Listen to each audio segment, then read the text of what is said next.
Maupay nga Pasko. Tatay Manny, masulod akha. Kumusta kayo?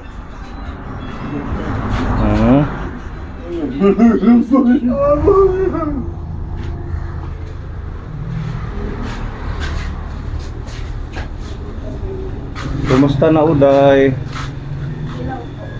Oh, kit-kit ng tuta mo. Nahihiya, nagtago. Kakagising lang. Opo, gulat nga po ako. Nasaan ang asawa mo? Andun po naglilinis ng truck. Andun po naglilinis ng truck. Kadadating lang po nila galing Manila. Nag-ano na siya ng Manila? Nagbibiyahe na? Kailan pa? Nung November 23, pumunta sila ng Manila. Tapos ngayon, kahapon sila dumating. Kahapon ng hapon. Hindi na siya nagko-construction dito? Hindi po. Baka po, sunod na Lunes. Kumusta ka naman, Uday? Okay lang po. Nagulat nga po. Akala ko kung sino lang, kayo pala. Dinaanan ka namin kasi papunta kaming Dolores. Opo. May pupuntahan kaming misyon. Tatay, kumusta ka na tatay? Pugi pa din. Pugi daw, yung kapugi.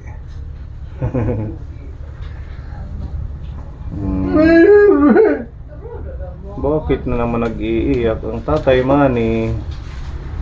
Pero may na nagbibinakhoon. Pero talaga iyak. Pero may talaga iyak si Sinugay. Pero may nagsusugay. Laging nag-iiyak ano? Opo. Kaya po lang dahilan. Kaya po lang dahilan.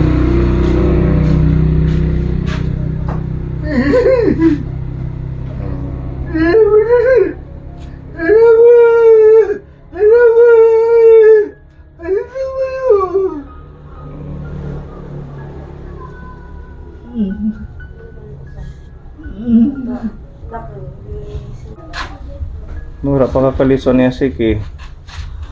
Ito matagit niya. Bantay na kami kakasawa. Naglalakad na ito. Tinaawag. Ako na lang nahihiya sa asawa ko. Bakit? Puro siya tawag sa akin. Tapos po, minsan nga po asawa nag-aalalay sa kanya, nahihiya nga po ako eh. Kasi nagpapakain pa nga po yung asawa ko sa kanya. Nalaylay pa. Sabi ng asawa ko, huwag kang mahiya. Sabi ko naman, sige, ikaw bahala. Pero nahihiya talaga. Intindihin nyo na lang, kayo walang mag-aalaga sa kanya. Diba Madam Olga? Kayo lang naman yung kasama niya dito. Nga po. Nakakailang buwan na? 2 months po. Nagpa-check up ka na? Wala pa po. Sa ano pa, January pa. January. Opo. So anong pagbabago sa katawan mo at saka sa ano mo, mga ginagawa mo? Nga po. Nagiging na po, matured at saka focus na po talaga dito sa bahay. Baka ito pa yung kay Ate Chat din, ganitong sitwasyon niya, maging matured, maging siya, ma-reforma, Kasi dati easy go lucky lang. Ngayon, ang buhay may pamilya, magiging responsable sa mga gagawin, kayo wala man ibang kikilos kundi ikaw, kayo mag-asawa. Po.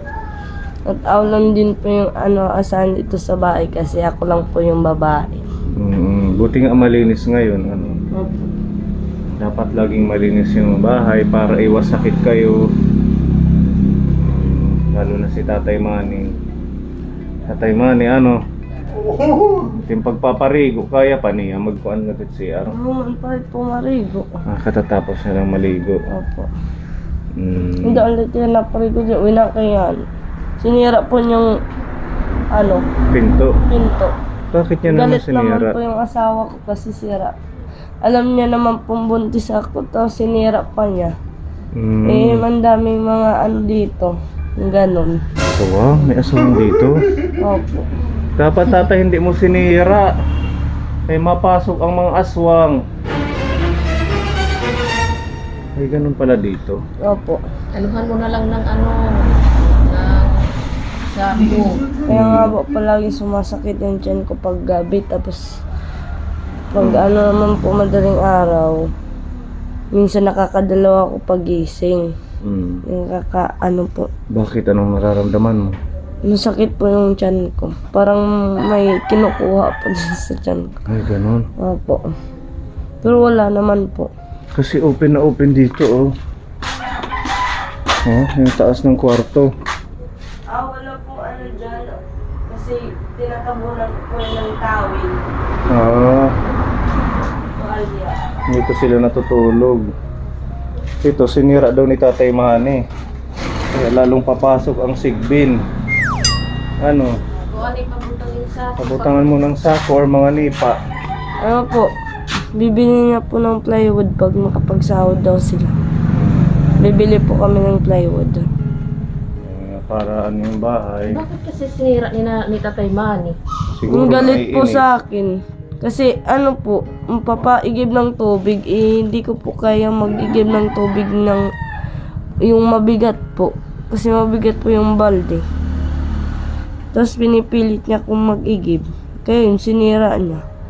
Oo, kasi di ba bawal na siyang magbuhat pag ganyan? Okay lang naman kahit pitsil na lang naman yung gamitin mo, pabalik-balik na lang. Oo, pitchil na lang. O Hindi yung mo pilitin maliit, yung magbuhat ng mabibigat. maliit na igiban. Mag-ano ka na lang ng maliit na igiban. Gusto niya po maglaba pa siya. Hindi sapat yung tubig niya na ginagamit para maglaba.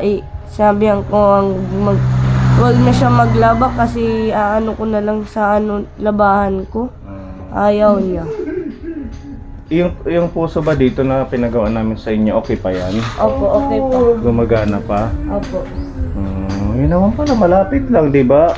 Opo. Pwede siguro si tatay, doon na lang siya maliligo. Tamad po eh. Tamad, tatay. Malapit lang yan. Kaysa sa wala kayong puso dati. Pinagagalitan ko nga yan eh. Imbis na mag-practice sa umaga, hindi. Iiyak-iyak pa. Tapos minsan, pag natutumba siya, yung isang tsinelas niya andon. Tapos yung isa nandito. Hahanapin niya yung isa, ibibigay ko na. Tapos hahanapin niya pa rin yung isa. Hindi niya alam na dalawa yung tsinelas Dalawa niya. na. Opo.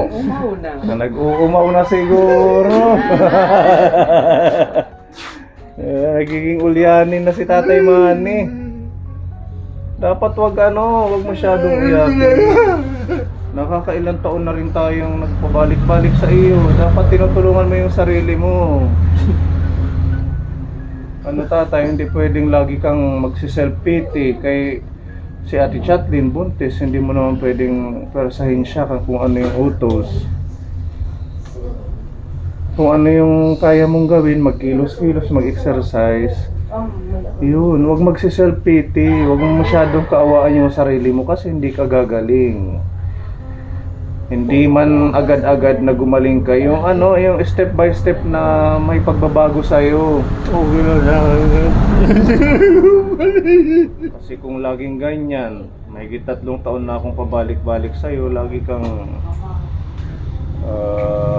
ganyan, talagang hindi ka gagaling, wala kang sariling kusa, pagkikilos-kilos. Sabi din ni Kuya Iman, kahit kaya mo naman daw, hindi ka kumikilos. Kaya mo naman mag-walking, talagang gusto mo lang umupo. Kilos-kilos din tatay, para yan sa kalusugan mo.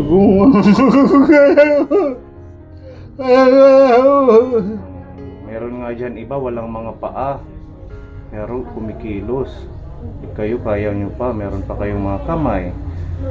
Yung isang paa lang yung medyo sa inyo, may problema. Diba? Kasi huwag niyo pong iaasa lahat kay Ate Chatlin din, lalo na't ngayon magkakaapo kayo sa kanya. Ano tatay? Kilos-kilos din tayo. Kasi ang paggaling ay nakadepende sa inyo. Okay, Tatay Manny? Okay lang po. So okay ka naman dito? Okay lang. Nakaupo. Lagi siyang nakaupo. Opo. Pag ano po, oras ng pagkain, tatawagin ako. Kakain. Tapos, ngayong mga 11, humingi ng pagkain. Tapos mamayang 12 na naman hihingi ng pagkain. Ngayong 1 na naman hihingi ng pagkain. Lagi siyang gutom. Opo. Hindi po siya nabubusog. Baka kunti-kunti ang binibigay mo. Ayaw niya po ng marami. Pinupuno ko po yung plato. Ayaw niya. Sakto lang yung binibigay ko. Sakto naman po. Nung nag-ano po ako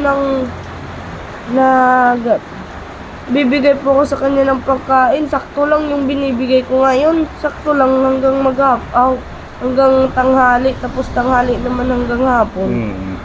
Ngayon, hingi na naman ng ng pagkain. Makakalakad pa naman po siya eh. Tamad lang talaga. Nakaganon po yung, pag po siya, gaganon po. Nakaganon po yung, hindi niya, yung pilay niyang paa, nakakaangat po, ganon. Ang taas po ng pag-angat ng pilay niyang paa. Mas nga po yung dito niyan, kaysa dito eh. Kaso natatamad lang po talaga siya. Ayaw gan pag hinubya, tatay. Ayaw pag hinubya. Maghinubya ka nga, hindi kahit mahuwasan. Kung natin kaya gawin mo, di ba? Kasi, siyempre, may stock lang din yung taong laging nakaupo na walang ginagawa. Ano yan? Prone sa sakit dahil nga walang kilos. Gusto ko pag maaraw, punta siya dyan sa labas. Di ba po, pinagawan ko po siya ng dyan? Oo, yung pathway dyan. Opo, para maglakad-lakad siya. Ayaw niya. Ayaw niya. Dito sa loob, kahit mag-ikot-ikot po siya Malawak pwede dito. rin. Ayaw niya rin. Hindi ko na lang po siya pinipilit, kaya hayaan ko na lang po. Pero hindi kinahayaan niya, palagi siyang nakaupo. Kung kaya niyang maglakad ng pinapalakad ko lang po siya ng mag-isa. Kasi pag ako lang po dito sa bahay, puro tawag yun, kahit nanonood po ako ng TV doon. Bakit lagi kang tinatawag? Nagpapaalalay po, pupunta doon. Ayun naman pala, aalalayan mo. Nag-aalalay naman po ako, pero talagang kaya niya naman po talagang pumunta doon. Baka nagpapaano lang, naglalambing. Naglalambing yung sa'yo. Yung paglalambing niya, yung tao naman naiinis. Palaging tawag ng tawag. Pag tatawag, gugutom. Pag tatawag na naman, pupunta doon. Tapos, bubalik na naman. Tapos, tatawag na naman, nagugutom. Ang gulo nga po sa kanya. Kaya po, madami na yung sinasaing ko para sa isang araw, yung asawa ko po, nandun sa Manila, sa isang araw, isa lang yung pagsaing namin. Para matipid po. Pero yung asawa mo, talagang siya yung umaano sa pagkain nyo. Maghahanap ng paraan ng pagkain nyo dito. Opo, pag may trabaho siya. Pero nung nag-ano po si tatay senior, siya po yung bumili siya po nagbigay sa akin ng pambili ng bigas, ng ulam, ng po dito sa bahay. Pangailangan nyo. Opo. So nakakuha na siya ng senior citizen yung benefit nila. Opo. First time niya ba yun? Opo. Magkano yung nakuha ni Tatay Manny? 5,500. At least meron na siyang support ng ating gobyerno. Opo. Mag-i-increase daw yan, di ba Madam Olga? Next year, magiging 1,000 na. Tatay, magiging 1,000 na yun. Kada bulan. Oo, makakabulig ithaim. Ayaw na pag-uraw. Ato God. Dapat huwag masyadong uraw. Huwag dito si Iman. Palagi rin si Iman tinatawag niya. Naglalambing pag ganyan. Intindihin nyo na lang sa tatay nyo. Daw si Iman naman, galit na galit. Ako pinapagalitan. Imbis na wala po akong kasalanan.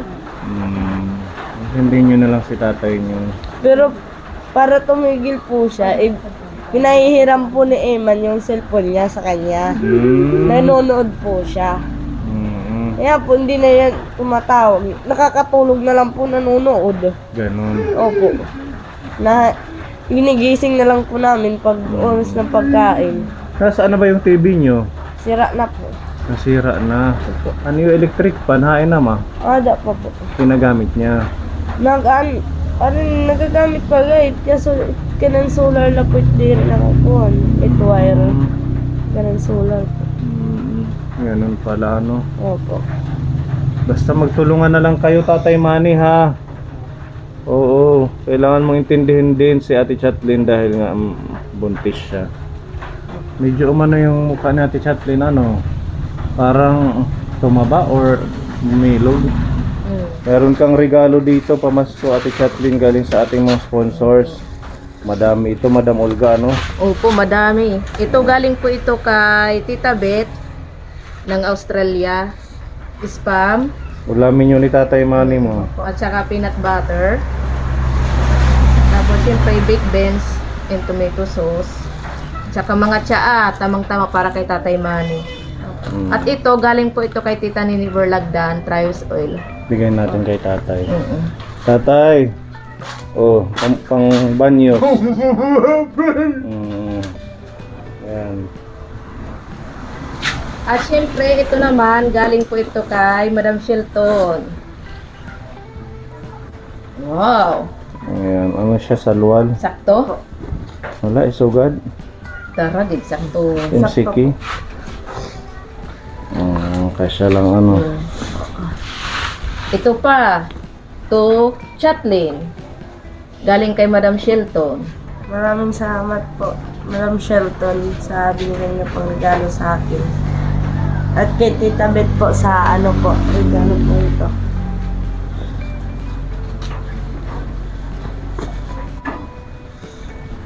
Oh, USA pa. magaganda. Ganda ano. Opo. Maraming salamat po.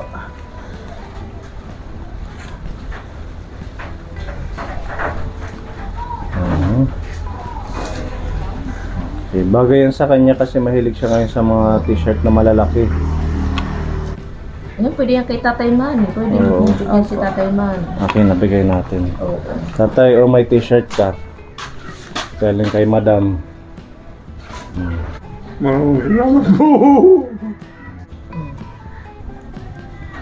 Cotton po. Maraming salamat po. Hindi pa yan. Mayroon pa. Meron pa? Para kay Meron Chatlin. pa, Masko. Galing ulit kay Madam Shelton. Okay. Wow. Ang ganda po. Maraming salamat po. Darat siya na listo. Okay. Maraming salamat po. At hindi pa yan. Mayroon pa. Meron na naman. Ang dami naman. Sarwal din. Wow. Meron pa. At mayroon pa. Oh, ang dami Galing kay Madam talaga. Shelton ulit. Maraming salamat po sa damit na Thank binigay you, niyo po. Madam.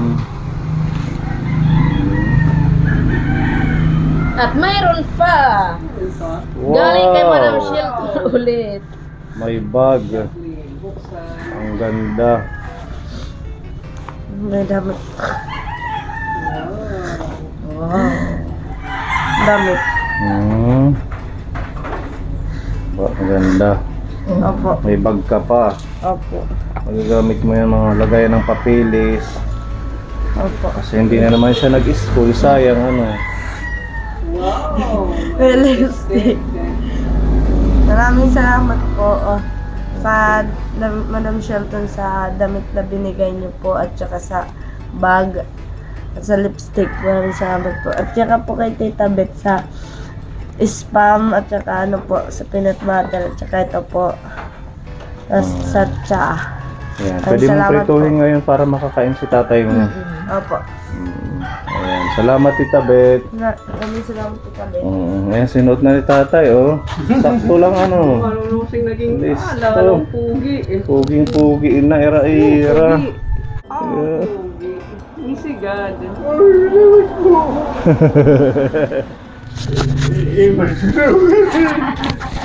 Sinong pugi? Si Iman. Hmm? Iman. Iman. Katapos it party. Pagkatapos ng Christmas party, pag wala ng pasok, kung gusto niyang sabihan ko na magbakasyon sa inyo, ano? Para makabanding mo.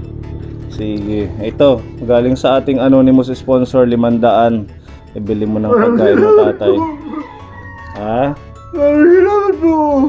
Wala pong anuman, tatay. Basta ayaw pag-inuraw. Magpapasko na, nag-iinuraw lagi. Kakantahan lugod yung pamasko, correct name? Joy to the world, the Lord is come. Let every sing, born King. Na na na na na na. Alam ko, tatay, ha? Ayan, namamasko po. Mamamasko kami. Hain, may tampamasko, ha? Jadi, Ayaw bitawan. ay, joke lang. Pinapatawa lang kita para hindi ka na nag-iiyak-iyak. Ano? Happy na siya. Salamat po sa ating anonymous sponsor.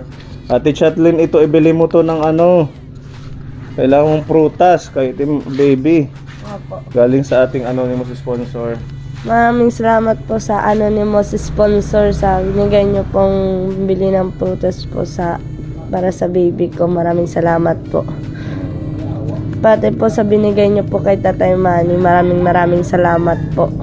Hindi ka mahihirapan pag nanganak ka. Opo. Para hindi masyadong lumaki yung tiyan mo, kailangan mag-ingat ka sa pagkain, lalo na yung mga malalamig. Bawal yun. ka nun, yung soft drinks, sitsiriya, dapat ingat ka sa pagkain. Opo. Yung mga gulay lang Yung mga dapat. masusustansya, kailangan. Opo. Saka ano na lang, magtulungan kayo dito. Walang ibang gagawa ng paraan na maging maayos ang sitwasyon nyo. Kundi kayo-kayo lang. Kami ay umaalalay lang. Kung meron tayong may papaabot sa inyo, nasa sa inyo pa din yung pag-ayos ng sitwasyon, ng inyong kalagayan. Kung gusto nyo umasenso, maiba yung buhay nyo, pagsikapan. Opo. Ang tulong ay hindi yan palagi. Maswerte na kung meron, diba? Kaya ikaw, ngayon na pumasok ka na sa ganyang pagpapamilya, pag-ibayuhin mo at magkaroon ng tawag doon, respeto sa inyong dalawang mag-asawa. O sige, Tatay Manny, ha? Papauwiin ko na lang si Iman pagkatapos ng Christmas party. Tapos kasama kayo sa ating raffle. O meron tayong raffle, baka manalo kayo ng bigas para may maiuwi si Kuya Iman pag nagbakasyon dito. Magpakusog kayo pag inuraw. Cha-cha.